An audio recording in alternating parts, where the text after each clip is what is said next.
Okay, so good afternoon, everyone. Welcome to a revision session for Caribbean history, CSEC Caribbean history. Our topic is Chinese immigration. And when CSEC, when CXC had sent out their list of topics, this was one of the topics underneath the revision topic, Chinese immigration. It falls under Team 5, adjustments to emancipation from 1838 to 1876. Okay, so if you are studying this topic, you will be answering a question in Team 5. Okay, and the syllabus asks for, under the general topic of schemes of migration, Chinese migration is one, and it asks for the economic effects of migration. We have to look at things like supply, production, viability, impact of migrants on society. Now, if you were doing the entire topic, or if you had done the entire topic, the entire team 5 adjustments, emancipation, you would have done the other forms of immigration labor as well. Okay, European, Indian immigrations, and so on. But as they specify Chinese, we would be looking at Chinese immigration today. So generally, we want to cover the main questions about Chinese immigration. What were the problems affecting the sugar industry and what measures were taken to deal with these problems?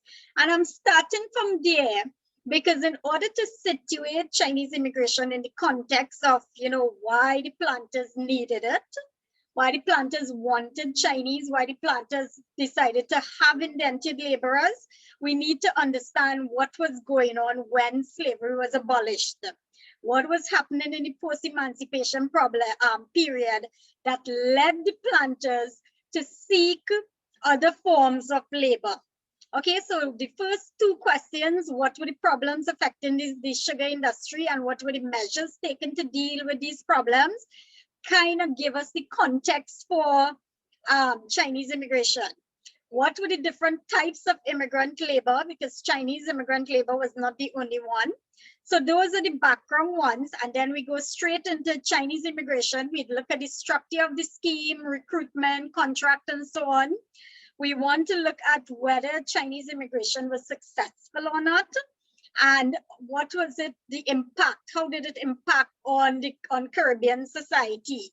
So these are the topics that we want to run through, the questions that we want to be able to answer.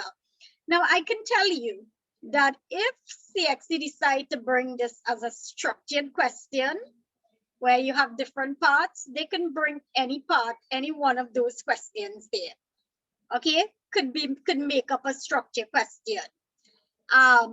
If they decide to bring it as an essay, most of the time the essay would focus on the Chinese immigration itself and its impact on the society or on the country.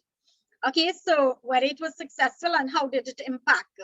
But a structured question could more or less be from anyone, different parts would relate to different questions that we have here. So let's start with what were the problems affecting the sugar industry. Now you would know that emancipation occurred, slaves were freed, and now the planters were facing serious problems. They were facing these problems since the slave trade was abolished in 1807 in the British colonies. The British planters continued to face a lot of problems. One of those was the increasing cost of production. You had many of the estates were owned by absentee planters. That is, planters who owned the estates in the Caribbean, but they lived in England.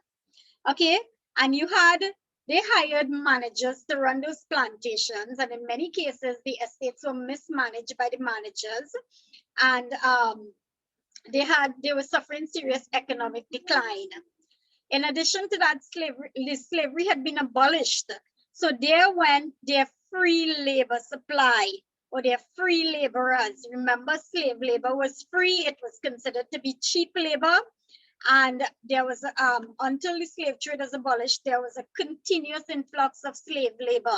But once the slave trade was abolished in 1807, labor became a little more expensive because they now had to maintain their slaves. And then when slavery was abolished, the free labor was no longer free labor, okay?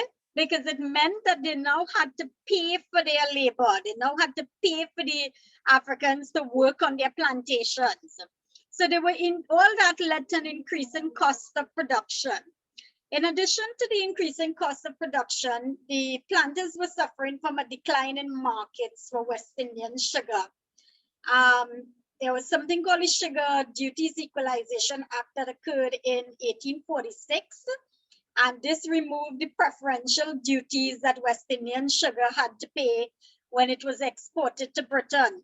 Once duties were equalized, it meant that sugar from the British colonies, from the British West Indian colonies now had to compete with all sugar that was coming in from different parts of the world in Britain.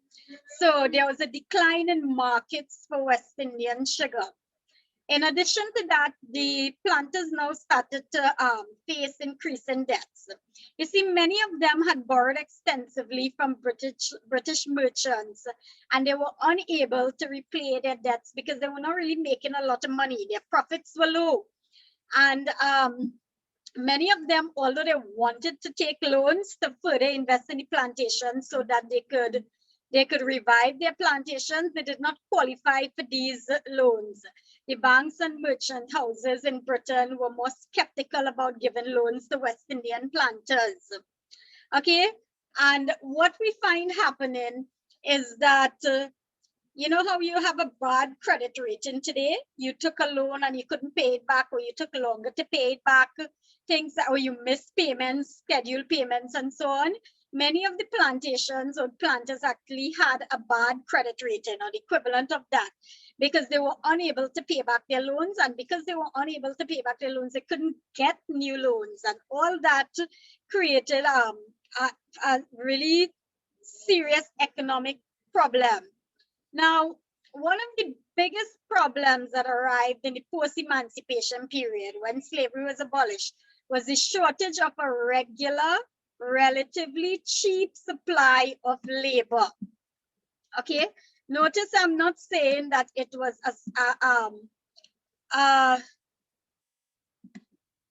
sorry, one second. I'm not saying that there was a shortage of labor, because there was labor available. The ex-slaves who are now freed, they could work as laborers on the plantations, but it was not a regular supply of labor because many of them chose not to go back and work on the plantation. And it was not a cheap supply of labor anymore because now they had to be paid wages. So it is incorrect to say that there was a shortage of labor. There wasn't a shortage of labor. There was a shortage of a regular, cheap supply of labor. And this occurred because after emancipation, there was an exodus of ex-slaves from the plantation in the larger colonies where land was available. Many of them left the plantations. They established themselves as peasant cultivators. They planted small market crops, provisions. Some of them bought livestock. Those who had been skilled slaves, they moved to the town areas where they were employed as blacksmiths and carpenters and so on. And they would choose to go back on the plantation to supplement their income. So if they find that they were not making enough money on their own, they would choose to go back and work on the plantations a few days for the week. This is in the larger colony where they had options. In the smaller colony where they didn't really have options, they went back and worked on the plantation. But in the larger colonies where they had other options, they chose to go back and work on the plantation when they felt like it. So that's why I said it was not a regular supply of labor. Remember, during slavery, they had no choice. They were on the plantation and they were forced to work whenever the planters needed it. But now they chose to go back on the plantation. And what made it worse is that they could bargain for higher wages, or they would choose to work on the plantations that were paying the higher wages. Okay, so that's why I'm saying that there's a shortage of a regular, relatively cheap supply of labor in the post-emancipation period. Now, what measures were taken to deal with these problems? It's not that the planters sat down and did nothing. They were very conscious of the fact that, their planters were suffering economically. They were not making as much profits as they used to before. And they did try to implement different things to revive their plantations. One of the things they did was the mechanization of production. So whereas before you would have the animal mills, the animals will provide the power supply for the mills. They now change across the steam mills. They introduce new equipment such as the vacuum pans and the centrifugal in the factories to speed up the production of the of sugar, of the raw version of sugar, of muscovado sugar. So they did try to mechanize. Those who could afford to, those who still had some money or were able to get loans. Some of them introduced new varieties of cane. These were varieties of cane that had a higher sugar content. So you will get a higher sugar yield per acre of land. Some of them introduced new techniques on the fields. Many of them continue to use the plows and the harrow, but some of them started to introduce fertilizers. They built proper drainage systems. They started immigration schemes and irrigation schemes and so on. So they were trying to revive their estates. Another thing that we find happening was the amalgamation of estates. Amalgamate means to bring together, to join together. So smaller estates would join together to form larger ones. And when they did this, they would share their resources. So for example, instead of each of these small estates having its own factory, they would only need one. One might have a factory, and they will then have something called the central factory system, where they would all use that one factory. The same thing with labor. If they had 20 laborers working amongst them, they would rotate those laborers. One day they would be on one plantation, another day they would be on another plantation, and so on. And when they did this, when they came together and there was an amalgamation of estate, it also meant that more land was available for cultivation. And it meant that as a group of estate was one bigger estate, they would most likely be given loans, which they will then divide and give to the individual estates. So coming together, the small estates coming together made them stronger and made them be able to compete better. Okay, so that was one of the options. Of course, the larger estates would not want to amalgamate with smaller ones, because then it would be a drain on them.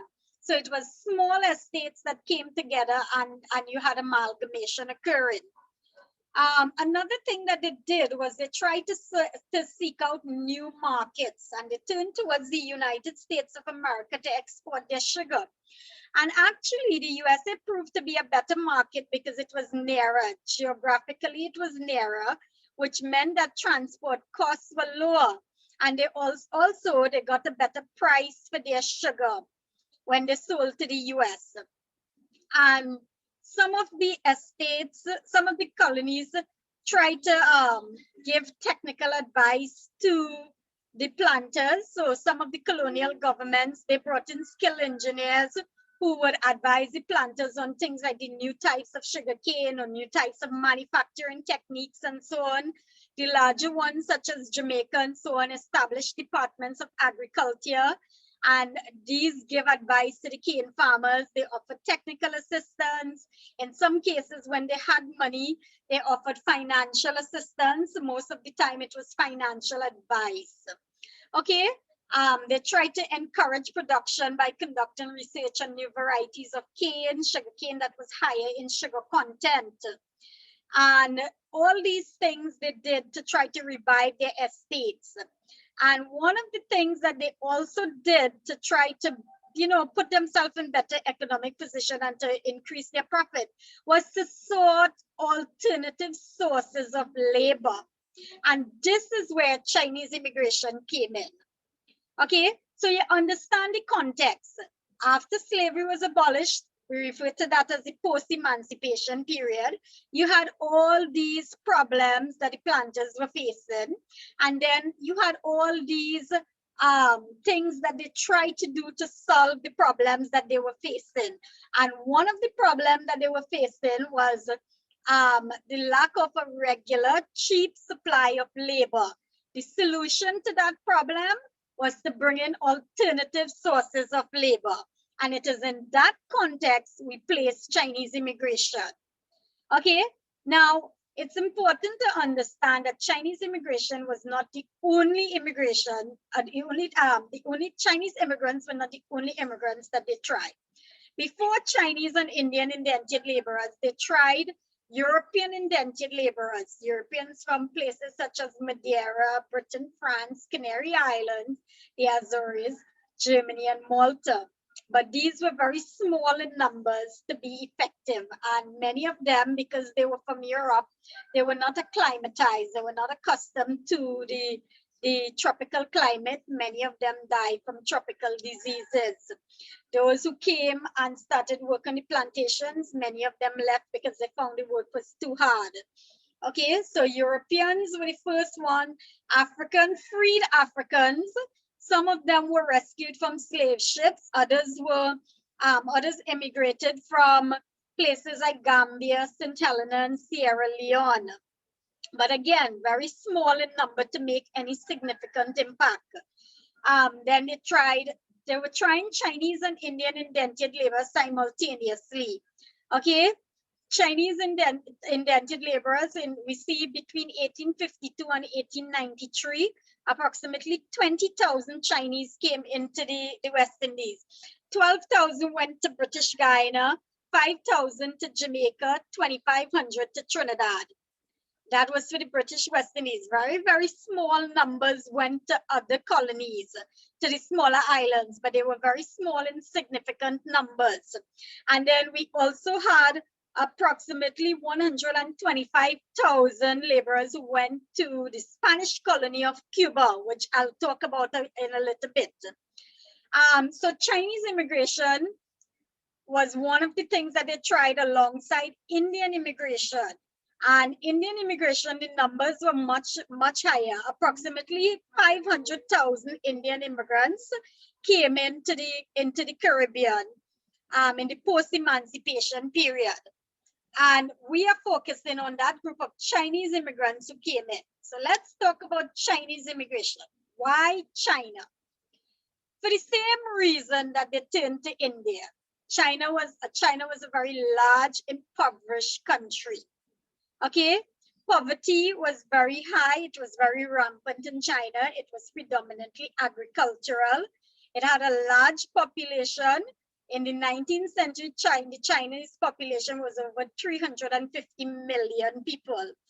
And the planters in the West Indies thought that many people in China would see that as an option. They wouldn't mind coming to work on the sugarcane plantations, although it might be hard labor.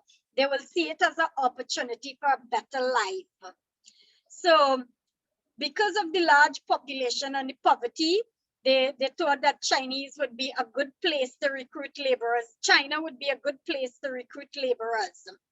In addition to that, they felt the perception by the British was that Chinese laborers would be docile. They were considered to be docile and submissive laborers. It was the same thing with the Indian laborers. Okay, and basically, because of the size of China, it would be an abundant labor supply. Because there's so many, population is so high, they will have enough laborers to bring. And it would also be a cheap source of labor. So why China? China provided the perfect outlet because of its large impoverished population, because it was predominantly agricultural, because the laborers would be willing to work hard, because they will have an abundant labor supply, and because you had so much laborers, you could bring them in at a low cost. So that was the idea behind China. And as I said, it was the same idea behind recruiting laborers in India. So they considered India and China as the same, the ideal places to recruit laborers. And I mentioned to you just now that they were trying laborers indentureship from both China and India at the same time. Okay. In 1852, there was a large-scale Chinese migration from the Portuguese colony of Macau. And initially, it was mainly convicts and prisoners of wars who came, okay, in that 1852 batch of laborers that came. And it was only male laborers. Then in 1860, British Guyana sent an agent to Canton to recruit Chinese families. So in 1852, when they started bringing down, when the first set of Chinese came, it was only male laborers, and they realized that that wasn't a good idea because the male laborers were seen as basically they didn't want to work. They were very unhappy laborers. Many of them left the plantations and so on. So later on, when they decided to try again, when British Guyana decided to send someone to recruit laborers, they decided that, listen, we will try to bring Chinese families.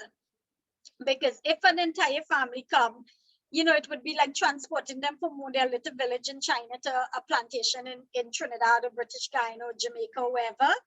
And they would be able to survive more or less in the same way in which they were surviving in their home country. They would be happier, they would be willing to work, they have families to take care of, they will definitely work. What happened though is that the agent who they sent, the recruiters, would often give a false picture to the Chinese people about the kind of work that they would be coming to do. So that when they came and they realized that it was hard plantation labor, many of them refused to work. Because what happened is many of them who came were not accustomed to working on plantations. They were small-scale farmers and market gardeners. Okay, and there's a difference between cultivating your small market garden and working on a plantation. So when they came to British Guyana and they found out that they had been deceived, many of them refused to work. So when we're talking about the recruitment of Chinese laborers, we're talking about that whole thing about deceit, deception. The recruiters would also always tell them stories of a wonderful life. The fact that when they come to the Caribbean plantations, they wouldn't have to work very hard. They'd be given free accommodation. They would be given free food and clothes and medical care. Okay, so that is what they were told in China. And think about it. If you are trying to recruit people in a place, in a country far away, and they don't know anything about the Caribbean, and you want them to come, you have to paint a very positive picture to encourage them, to fool them into coming, because they don't really know about the situation here. So you tell them all the good things that they're going to get. And according to their contracts, so they would sign contracts when they came here, and their contracts were normally for 3 to 5 year periods. And according to the contract, they were supposed to be given free accommodation. So they were normally put up in the barracks that the enslaved Africans had lived in before. Some of those barracks were very filthy and very dilapidated. But that was the accommodation. They were told that they will be given free food, but the cost of the food that they were given, it was referred to as rations. The cost of the ration that they got was deducted from their salary. So really and truly, it wasn't free. They were paying for it. They were told that they would be given 2 change of clothing for the year. In most situations, they got 1 change of clothing. And they were told that they would get free medical care. Free medical care in this period that we're talking about when they came was almost non-existent. Okay, so what they were told, or the picture that was painted by the recruiters, was not the reality. The theory, the contract, in theory, it sounded nice because it provided for them and it meant that they would be paid wages and everything. But in practice, it was not very fair to them. Or in practice, it was not true. So there was a big difference between what the recruiters told them and the reality when they came. 1, and 2, there was a big difference between the theory and the practice of the contract. Okay. One of the things that was made clear to them, though, was that when they signed this contract, it does not entitle them to go back to China.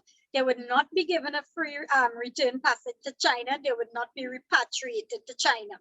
If they wanted to go back to China, they had to pay their own passage back. The contract didn't state this as well, but it was done. They could be punished physically. So remember, during slavery, African slaves were physically punished by whipping or flogging. That happened also with the Chinese laborers. What we find happening though is that many of them felt cheated, many of them felt deceived, and they refused to work when they came to the Caribbean.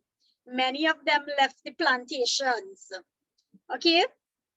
Now I didn't mention, but if you have any questions while I'm talking, just write it in the chat and I will answer it when I run through the whole topic. Okay, was Chinese immigration successful or not? Very possible that you can get a question on this. To what extent was Chinese immigration successful in the Caribbean? And the first thing that you have to note is that, remember I spoke about the post-emancipation problems, about the lack of a regular cheap supply of labor, and the fact that immigration was meant to solve that problem. And in that context, Chinese immigration didn't save the sugar industry to the extent that the planters had hoped or intended that it would. Okay, and there are a number of reasons for this. The first one is that many Chinese laborers abandoned the plantation. Sometimes before their contract ended, what they would do is they would purchase the remaining years. Now they were very frugal people, and they would save their money. They would save the wages that they got, and they would buy out the rest of their contract. Okay, many of them, once they left, once they realized that the work was different from what they were told they had to do, they just simply abandoned the estate. So they left and they went and they found jobs, they found employment in other areas. Some became handicraftsmen, some became barbers and tailors and bakers and carpenters and goldsmiths and woodcutters and so on. Some of them went into peasant farming and market gardening. And most of the times they would cultivate crops that they supplied to the local markets. So it was that, as I said, it did not save the sugar industry to the extent that the planters probably hoped for. And one of the reasons for that is because many of them left the sugar estates. And remember, they were brought in the first place to work on the sugar estates. Okay. The other thing, well, to build on this point, so if you have to write it on an essay, you can mention that from the 1817 onwards, the Chinese in Trinidad increasingly moved into setting up shops, small businesses in both rural and urban areas. So they would set up what we used to call dry goods stores.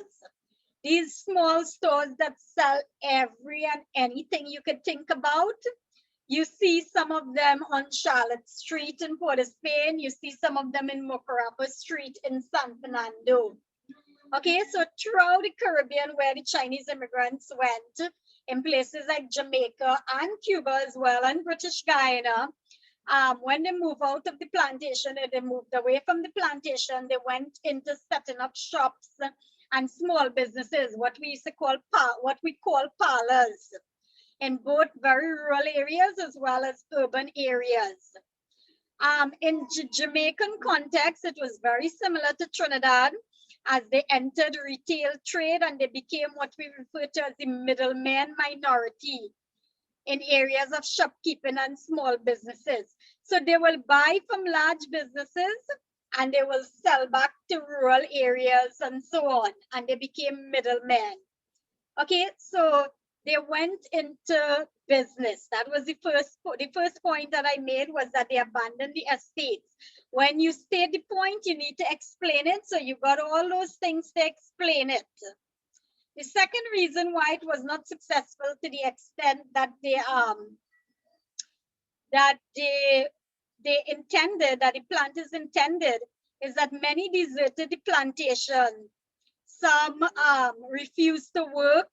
Many of them broke their contract stipulations. Okay, and this is different from them abandoning the estate. This is them while they signed a contract for 3 to 5 years, 3 or 5 years, and they are on the estates, they're refusing to work, or they're breaking their contract stipulations, or the days when they're supposed to work, they're leaving the estates, they're deserting. Okay, so their labor wasn't as effective as the planters hoped to. Now, again, remember that during slavery, the slaves were forced to work. Enslaved Africans could be whipped, they could be mutilated, and so on, and they would be forced to work. But it was very difficult to force the Chinese to work. Yes, many of them were whipped, but it was difficult to get them to adjust to the whole plantation labor system. And so many of them refused to work or broke their contract stipulation, and desertion was quite common. Desertion is where they left the estates whenever they felt like leaving the estates, something that the enslaved Africans could not do. I'm not saying that they were not punished for it. Most of the time, they would be fined for breach of contracts and so on. But that is a reason why they did not prove to be as productive as the planters had hoped they would be. The third point is that Chinese immigration was considered too expensive by the planters. I told you in earlier that at the same time that they were bringing in Chinese laborers, they were also bringing in Indian indentured laborers. They were trying both to see which one would work. And it cost 25 pounds to bring in a Chinese laborer, and it cost 15 pounds for an Indian laborer. So obviously the planters are going to stick to the Indian laborers because it was cheaper for them. Now, the cost of immigration in most of the colony was part of it was paid for by the colonial government, and part of it was paid for by the planters. And the planters were already experiencing severe economic problems, so they were looking for the cheapest labor force as possible. Remember, enslaved Africans were free labor. So if they could have gotten another form of free labor, they would have been happy. But because it was indentured, it meant contract labor, they had to pay. So they were looking for the ones who would cost them the least amount. And in this case, it proved to be the Indian laborers as opposed to the Chinese laborers.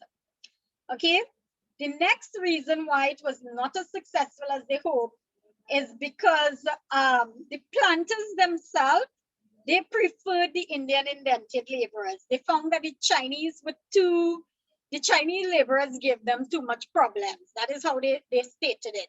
They found that the Indians were more productive, that the Indians were more compliant with the rules. You see, again, it goes back to our first point, where the first and second point, where the Chinese laborers, they left the plantations because they were not accustomed to plantation labor, and because they had been fooled into come in. So when they come here and they realize the reality, they were not a very productive labor force.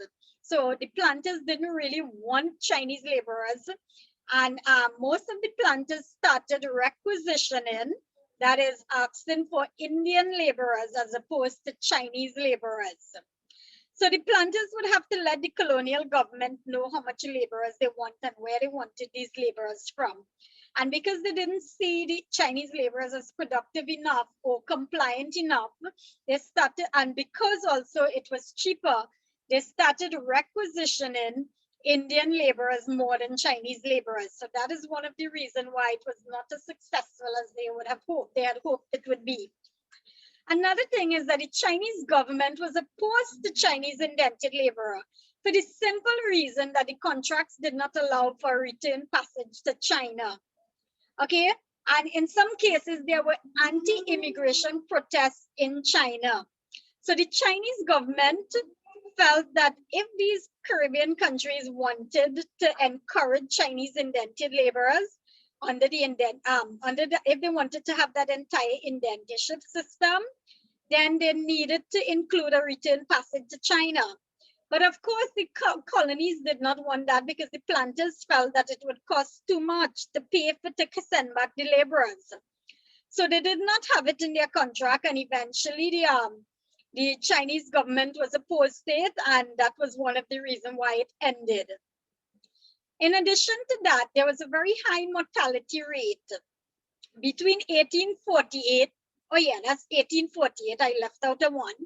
Between 1848 and 1874, 124,813 Chinese laborers were imported into Cuba. And the mortality rate for any particular year ranged from a low of 2.2% to a high of 19%. 19% was only a slight improvement over the mortality rate for enslaved Africans. Okay, and indeed, the Chinese were transported on the ships in similar conditions, so that the death rate, the mortality rate on the ships from coming in from China to Cuba was 12%. Those are very high mortality rate, given that it is not slavery, it is contract labor. Okay, and again, because of the high mortality rate, they realized that it didn't make sense to bring in Chinese laborers when so many of them would die. And I give you the example of Cuba. So when you have to explain this point, if you have to explain this point in an essay, use these statistics, use Cuba as your example of the fact that it was a high mortality rate. It wasn't just in Cuba. I gave you the example of Cuba, but it was for the other colonies. It was also for British Guiana and Trinidad and Jamaica. Okay, and one of the reasons for the high mortality rate as well is because the Chinese laborers were very susceptible to tropical diseases. They were not immune to things like yellow fever and malaria. Okay, so many of them die from diseases as well. So to reiterate, the Chinese indentured labor did not save the plantation or did not have the impact on the plantation as the planters might have envisaged it would, because of these reasons. 6 reasons.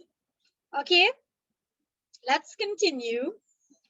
How did the immigration of Chinese indentured laborers impact on Caribbean society? So we look at it culture, social, economic. In terms of culture, there wasn't any significant cultural impact.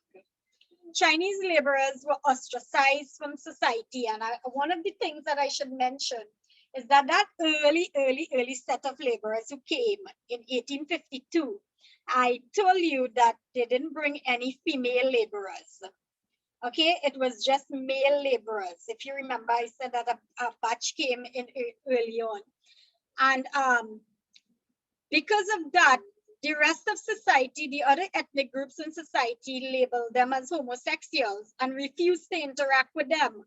And they were ostracized from the society.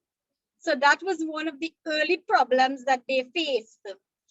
The other thing is that they did not transport Chinese culture to their host society in any significant matter. They practiced their culture on a personal basis, on a family basis. It was not a culture that was transported into the wider Caribbean society at this time.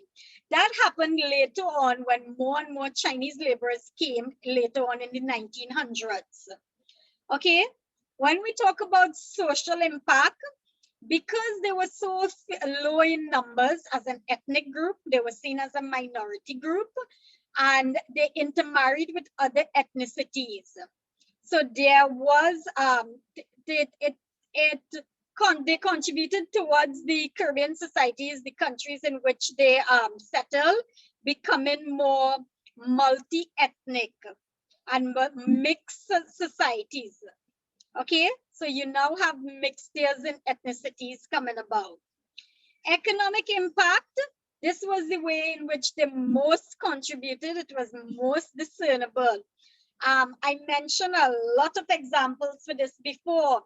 When they became businessmen and grocers and dry goods, they started dry goods shops and butchers and so on. Okay, and you have a whole set that I mentioned before when I talk about how they left the plantation and all the things that they set up. So all those would be examples of economic impact as well. So you can use all that from before to explain this point or to support your point on economic impact. Now let's look at a case study of Chinese and Jamaica. So when you're writing an essay, you have to give examples. for all your points, you have to give examples. I mentioned British Guyana. I mentioned Trinidad. I mentioned Cuba. Let's look at Jamaica. Between 1854 and 1886, Chinese laborers were imported for plantation work in Jamaica. And you had two different groups that came into Jamaica. In 1854, the first group came on the 30th of July, 1854. And this was a group that came from Hong Kong on the ship Epsom. Okay? And there were 267 persons on that ship. 224 came out, made it to plantations in Jamaica, and 57 of them remained, of them were hospitalized. It took a while to recover, and then when they came out, either they didn't go to the plantations or they went to the plantations much later. So that was the first group that came in July 30th, 1854. Then you had a second group that came in November 1st, 1854, a few months later on a ship called the Vampire. Okay, and they didn't come directly from China. They came from Panama. So they had gone from China to Panama to work on the Panama Railroad. That's 1,042 of them. They had been contracted to work on the Panama Railroad, and they were brought from Panama to Jamaica. 197 arrived in Kingston. Out of that 1,042, 197 came to Jamaica. And 10 years later, you had another 200 who came in from different colonies such as British Guyana, Trinidad, and again from Panama. Okay, so they're very small numbers and they come in from different areas. One directly from Hong Kong, from China, two from Panama, and then three from other British colonies such as British Guyana and Trinidad. And they settled in Jamaica.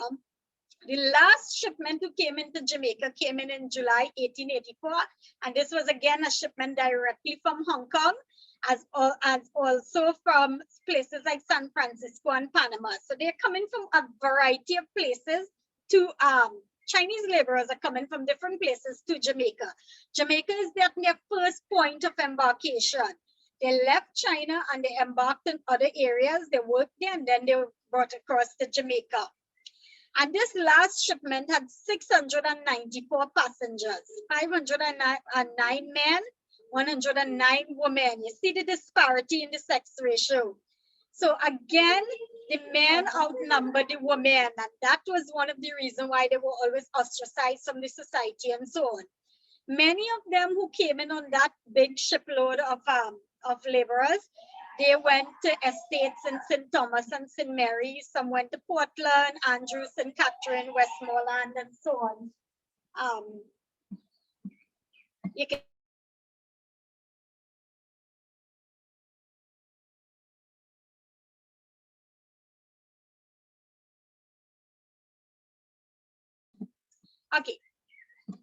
Okay, sorry. Yeah, so what happened? Right. Now, there were certain issues that came up in Jamaica that, you know, it's again good to know for the simple reason that when you have to write an essay, you have it as to support your points. So they were offered, their contract stated that they would be paid $4 wage for 12-hour work day, excluding Sundays. So from Monday to Saturday, they would get $4 a day. They had to work 12 hours. And that they would be given food, clothing, accommodation, medical care. They would be given a garden as well. And the problem is when they reached Jamaica, they signed contracts and they went to Jamaica. And when they went, they realized that in practice, that was not the case. And I told you before, they had to end up paying for their food. They didn't get any medical care. They didn't get a garden. Okay. So most of the time, the reality was different from what they expected. And they protested violently.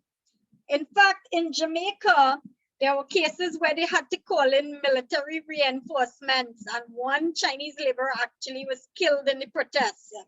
So because the reality of what they saw or what they had to under their contract in Jamaica was different from what they had been promised, they protested violently. Okay, by 1886, years after the shipment of nearly 700 Chinese arrived on the Prince Alexander, that is the ship, at least 179 Chinese had deserted the estates to which they had been assigned. So you see that point where I talk about how they didn't remain on the estates, they deserted and so on. That's a good point to support it, a good example to support that point, Jamaica. Okay, by 1891, the number of Chinese in Jamaica had decreased to 481 Chinese only. So that alone tell you how ineffective it was, because you had thousands of enslaved laborers, enslaved Africans who had worked on these plantations, and you were hoping to replace that amount. But by 1891, you only have 481 Chinese in Jamaica. That is not even enough to make a small dent in the labor market. Okay, so it's simply the numbers of Chinese that came in was just simply not enough to have an impact on the sugar industry and to help them solve their problems with labor. So in the end, and we can say this for British Guyana and Trinidad as well, Chinese migration for plantation labor was not sustained, it was not abundant, and it was not successful. So we can say that for all the colonies, Jamaica, British Guyana, and Trinidad, it was not sustained. That is, it didn't last long enough for it to make a significant impact. It was not abundant. You didn't have enough laborers coming in. The numbers of laborers was not enough to make a significant impact, and it was therefore not successful. Okay, so when we talk about Chinese indented laborer, these are the things that we're talking about. I have given you as much examples as I can find, so that when you are answering questions, if it comes as an essay, you use all these information for the different countries to help you prove your point, to help you make your point. Okay, I'm pulling up a question now, and I want you to write down this question because I'm going to take down the PowerPoint. Don't write down the introduction and so on. Just write down the question. I'll pull it up back in a minute, okay? Examine the reasons for Chinese immigration into the Caribbean. Examine the reasons for Chinese immigration into the Caribbean and its impact on the post-emancipation period. Examine the reasons for Chinese immigration into the Caribbean and its impact in the post-emancipation period. 25 marks. I'll come back and we will look at the introduction and the body and the conclusion in a few minutes. I just want you to write down the question. And I want you to write down question number 2, which I'm going to now. So you got the first one. Examine the reasons for Chinese immigration into the Caribbean and its impact in the post-emancipation period. And the second question is, let me just move this so you can see the whole question. I can't move it, Maya. I don't know. Oh. Right. Pretend that you are a governor of either British Guyana or Trinidad in 1876.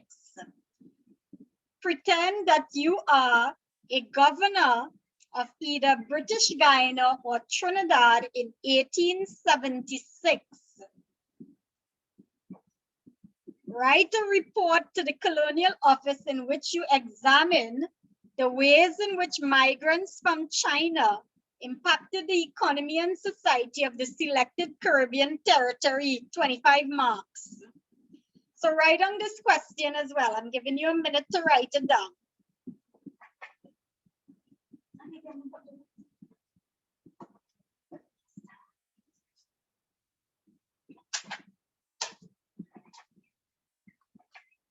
So I'm giving you a minute to write down this one. Pretend that you are governor of either British Guyana or Trinidad in 1876. Write a report to the colonial office in which you examine the ways in which migrants from China impacted the economy and society of the selected Caribbean territory.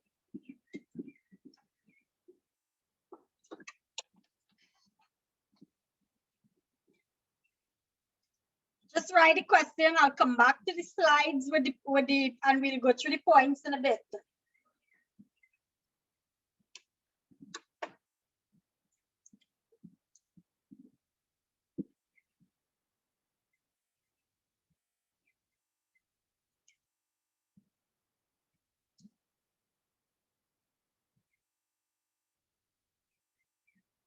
And this one is also 25 marks.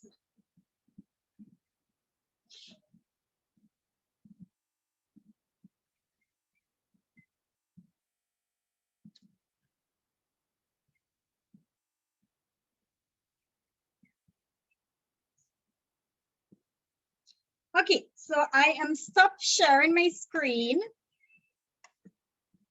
And I am just going to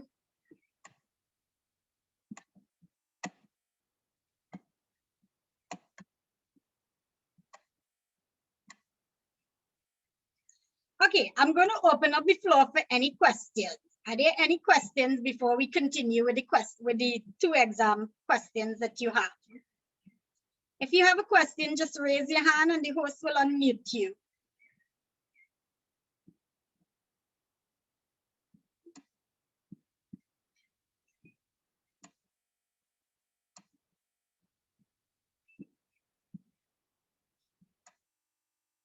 No? Oh, sorry. Desta. Yes, hi, good afternoon. So I'd like to know how like the difference, like how were the Chinese treated when they were being transported on the ships? How is that compared to the Africans? Like, can you explain further? Was it like worse than the Chinese? More worse than the Africans possibly? No, nothing could be worse than the Middle Passage and the experience of enslaved Africans. What we need to note, though, is that one, the conditions on the slaves were also unsanitary, not because they were chained or restrained or anything. It's just because most of these cases, the ships didn't really have any kind of facilities for toilet and so on. Okay, that's the first thing. So it was unsanitary condition. The second thing is because of the unsanitary conditions, you had a high mortality rate. So the mortality rate didn't come because they were restrained on the ships.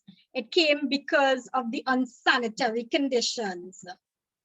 Okay, so that's the thing. And that's very important because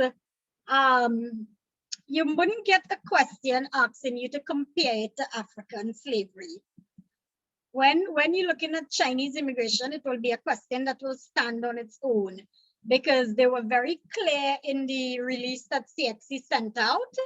Remember that document they sent out? They were very clear that it's Chinese immigration. So you wouldn't get a question to compare it at all. But the bulk of the questions, I think, would be around their success and their impact on the colonies in which they live. But in terms of shipping, it was slightly better than what was during slavery.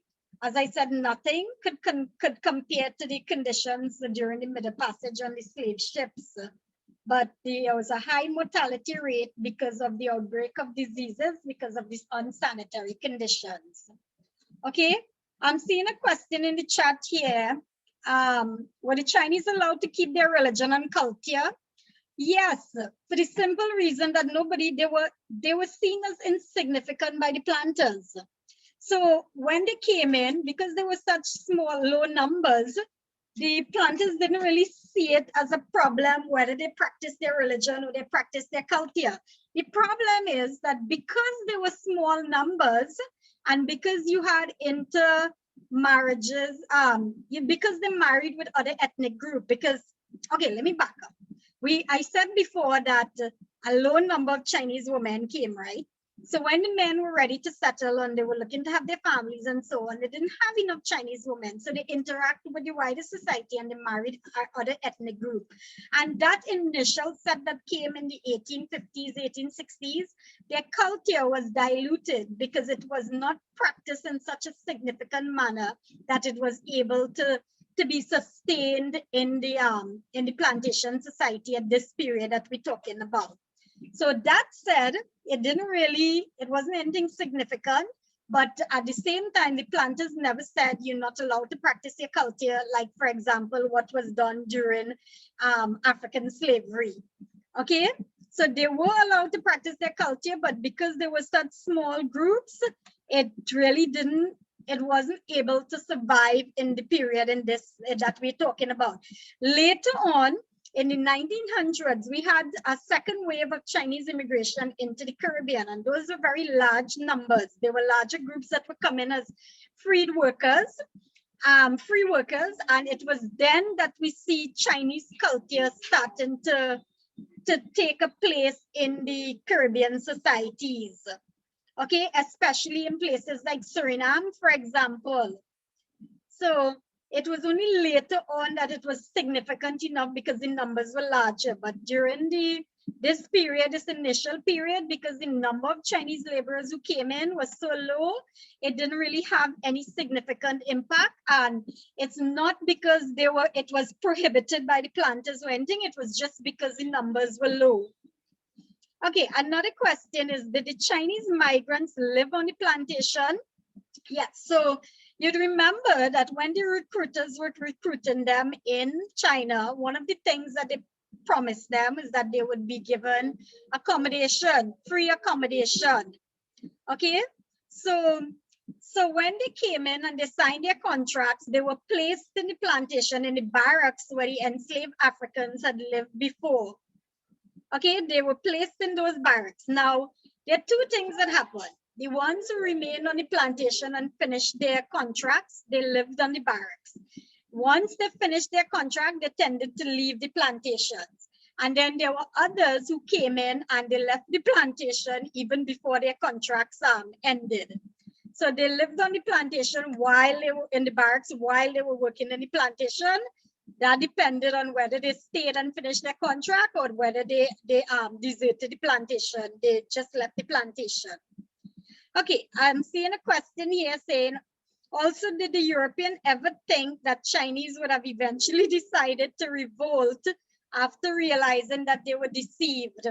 I don't think that the planters anticipated any kind of revolt by the Chinese because they had initially viewed the Chinese as a submissive labor force. Remember, I started off by telling you that that was one of the reasons why they looked towards places like China and India, because they felt that it was they were docile laborers, they were submissive laborers, they would be compliant on the plantations. So I don't think that they expected that. And in most cases, I want to point out the revolt that we spoke about was not something that was regular. The Chinese way of dealing with the deception and coming on to the plantations and realizing it was not what they promised was to simply leave the plantation. Revolt in the case of Jamaica was an exception. It's not like there were such large numbers that they could revolt all the time like we had during African slavery. Okay, but when they realized that this was not what they signed up for, they left the plantation, they abandoned the plantation. Some of them tried to work for a few years and bought up their contracts, but eventually they just left. So maybe to some extent, the planters didn't even anticipate that they would leave, because they had already perceived them as a submissive labor force. So maybe they didn't think that that would happen at all. Okay, is there anyone with their hands up? Any other questions? Sorry? Oh, okay. I see there's another question on the chat. I need to just scroll up here.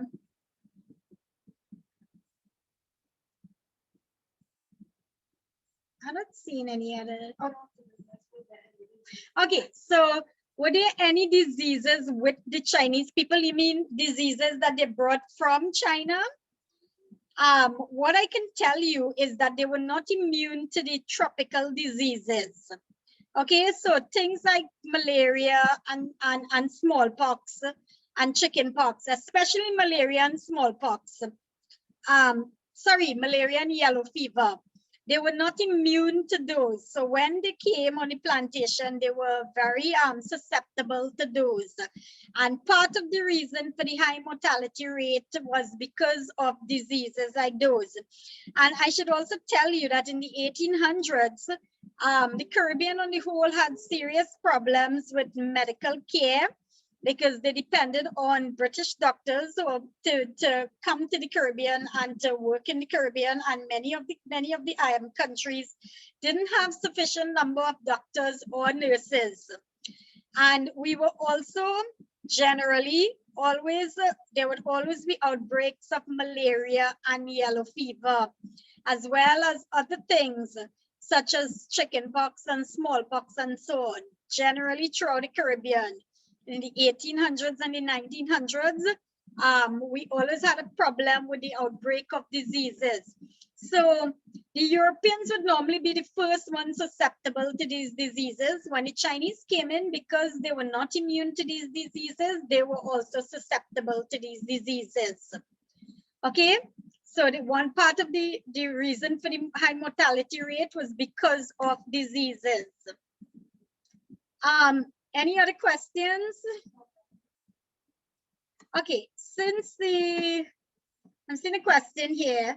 Since the Chinese did not dramatically increase the supply of labor, is it correct to say that the economic impact was limited to economic diversification? Very good question and very good answer that you give in the question.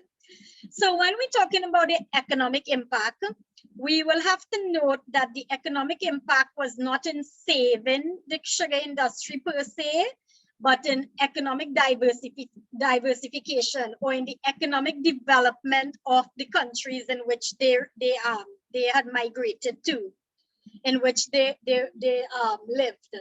So, and then you would list all the different things. Now, when you list in economic impact, the first one that you should talk about is business or commercial activities. Okay, and the fact that they developed, all these small businesses in both rural and urban areas and so on.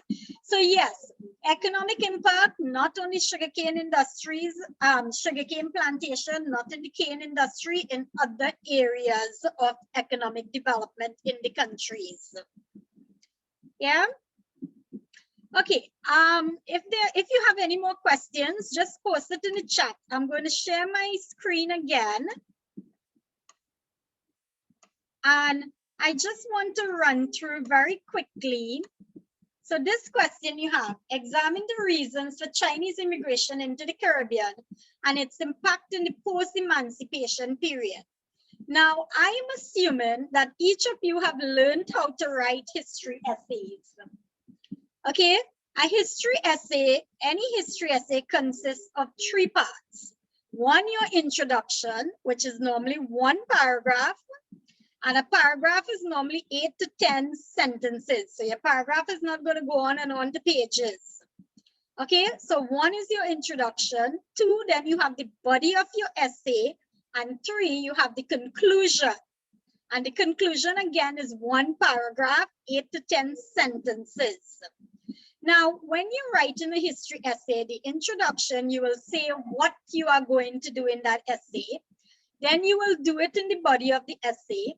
And in the conclusion, you will say what you have done. Okay, so for this question, if you are asked to examine the reasons for Chinese immigration into the Caribbean and its impact in the post-emancipation period, in your introduction, you will start off by giving background information about Chinese immigration. You know, the period, the time period that you're talking about, maybe an idea of how many laborers you're talking about, maybe an idea of which countries, because it's for the Caribbean on the whole, it didn't specify one specific country. Maybe in your introduction, you will say something like Chinese immigration Chinese immigration occurred in the post-emancipation period. It was a result of the problems that the planters were facing in terms of sourcing a regular cheap supply of labor. They believed that if they brought in Chinese indented laborers, that would help them to solve their labor problem. A total of X amount of laborers arrived in the Caribbean, 20,000 in the case of the British West Indies. The majority went to British Guyana, things like that. Okay, so when I say background information, I'm talking about that. And at the end of that introduction, your last sentence will be your thesis statement. And your thesis statement will say exactly what you are going to do in your essay. This essay will examine the reasons for Chinese immigration and how it impacted in the post-emancipation period. You have to be very clear about what you are going to do in your essay, and you have to state that in your introduction. So when the examiner proceeds to read the body of your essay now, every point that you have there is going to answer, will be to answer that thesis statement.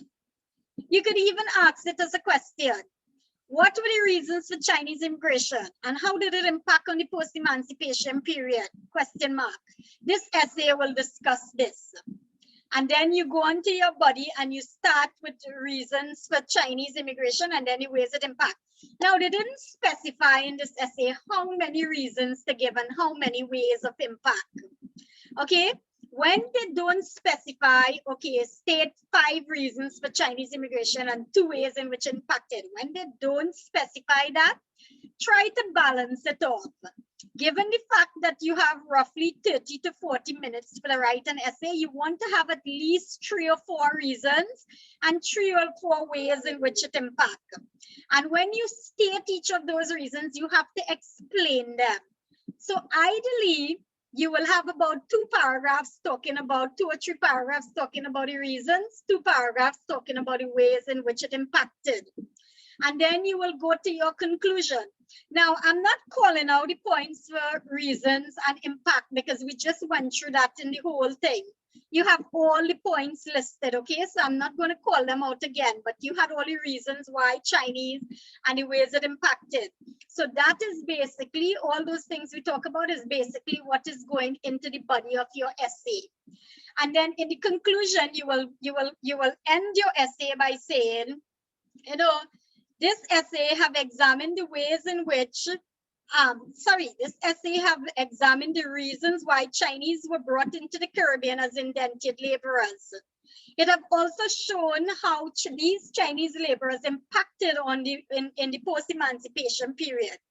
Or you could simply say it have shown that the Chinese immigration did not have any any significant impact in the post-emancipation period.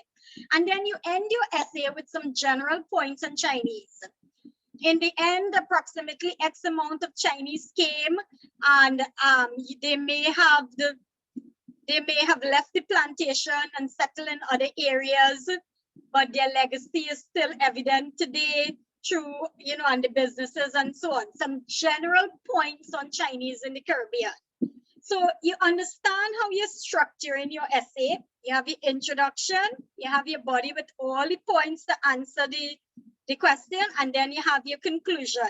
Your introduction and your conclusion has to be strong. Every part of your essay has to be strong.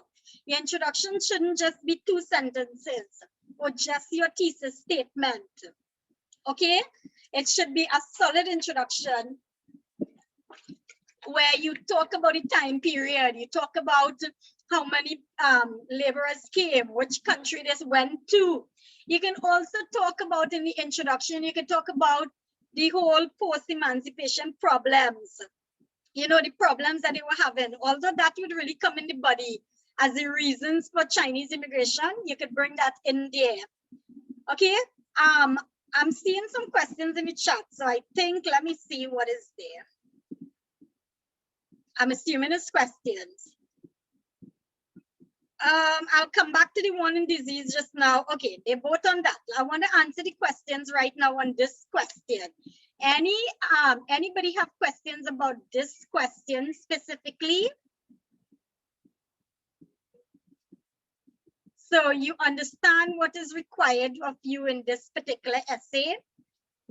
Now, I mentioned in the beginning that there are two ways your exam question can come. It could come as a structured question. It could come as an essay question. This is an example of an essay question. This one as well, the next one that we're going on to is also an example of your essay question. Just this one says that you have to be the governor of one of the countries, either British Guyana or Trinidad, and you have to write a report to the colonial office.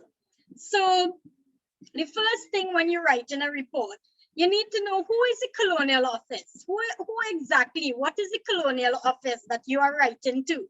You know that you're the governor, let's say you're the governor of British Guyana. The colonial office is the office in Britain that was in charge of all Britain's colonies throughout the world. So the colonial office was in charge of all the affairs of the colonies, of British colonies. Okay, so the British West Indian colonies such as Trinidad and Jamaica and Barbados and all these other countries, their affairs would be handled by the colonial office. And within the colonial office, there was something called the India office to handle the affairs of India, because India was Britain's largest and richest colony. And because they had so many issues that they had to handle, they had a separate branch within the colonial office to deal with India issues. So if you are the governor of Trinidad or British Guyana, you will be reporting to the colonial office directly. Okay, because you are here from Britain as the governor. So you have to write a report in which you examine the ways in which migrants from China impacted the economy and society of the selected Caribbean territory. So you're the governor of Jamaica and you're writing to the colonial office. So you will address your report to the colonial office. And because it is a report and it is written by you, it will be written in the first person. I am writing to report on, or I am during the period 1876, so 1852 to 1876, X amount of Chinese laborers entered British Guyana, and here is my report of. So the initial part of your report where you're saying what you're writing about is going to be in the first person.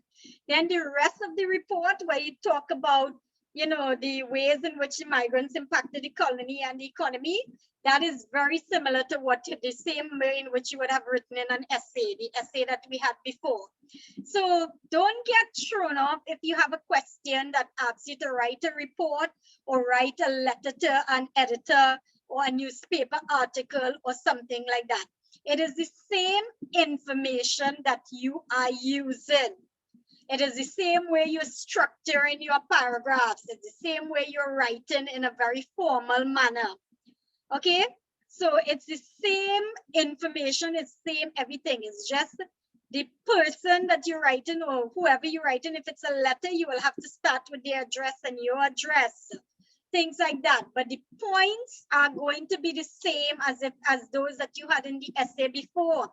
So the points here on impact is the same points that you use in here on impact and again.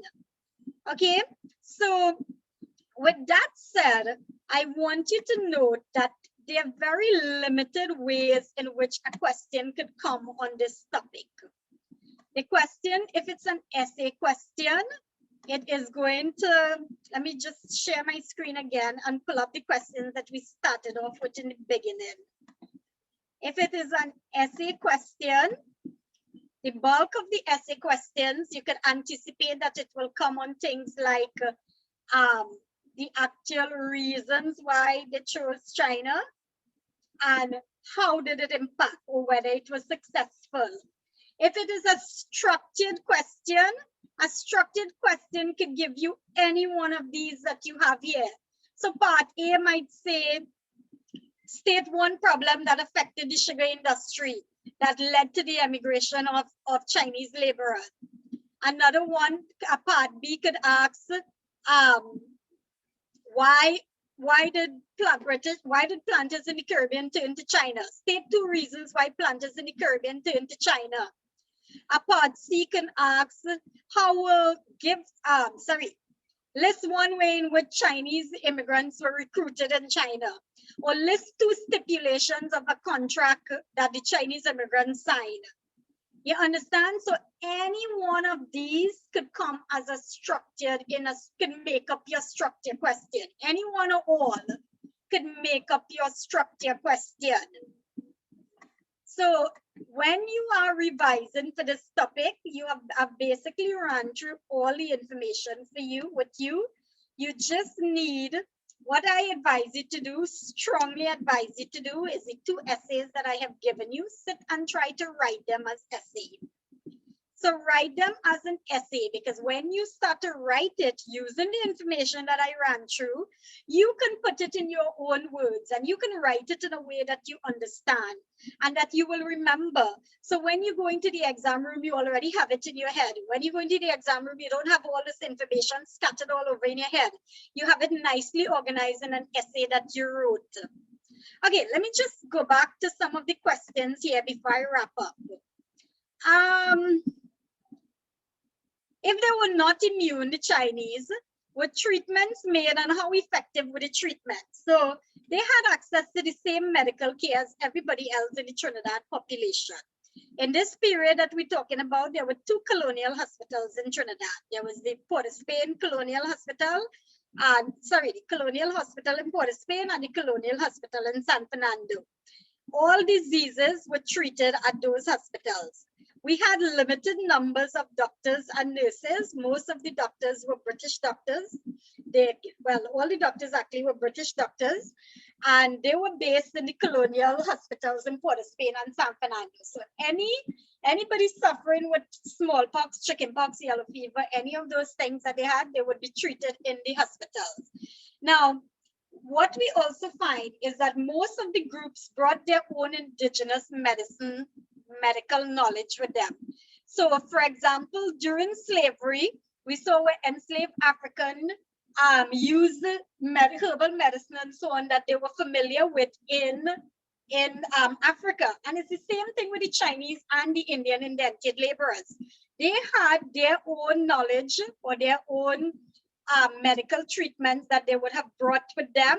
And although the Chinese population was a very small population, it is very, very sure that they would have resorted to those. For minor things, they would have resorted to whatever herbal treatment that they were familiar with. All the other groups, Africans and Indians, also did that. Okay, how effective were the treatments? I think it's safe to say that when they were susceptible to local diseases, because of the diseases, the tropical diseases, there was a high mortality rate amongst the Chinese laborers on the plantation. And I think therefore we could say that it wasn't very effective because it was evident that there was a high mortality rate. Okay, not their local treatments, I mean the general medical care. Now, one of the things that they were told in China is that they would have free access to medical care. And yes, access to medical care in the colonial hospitals was free. But you have to remember that if they were a laborer in a plantation that was far from Port of Spain or San Fernando, they might not be able to go to the hospital, 1. 2, they might not get permission from the planters to leave the estates to go to the hospitals and so on. So many of them would probably have ended up in the hospitals only when they were very ill. Okay, and given the high mortality rate, it's safe to say that however they were treated, or maybe because they sought medical care too late, that was one of the reasons why you had a high mortality rate. But we can safely say that they were susceptible to tropical diseases. What type of tools did the Chinese use on the plantation? Now, that's a good question. You have to remember that the plantations, most of these plantations had been in operation years before.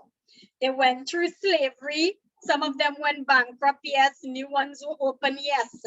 But the plantations would have had their system of mechanization, their system of cultivation, their system of refining sugar and so on.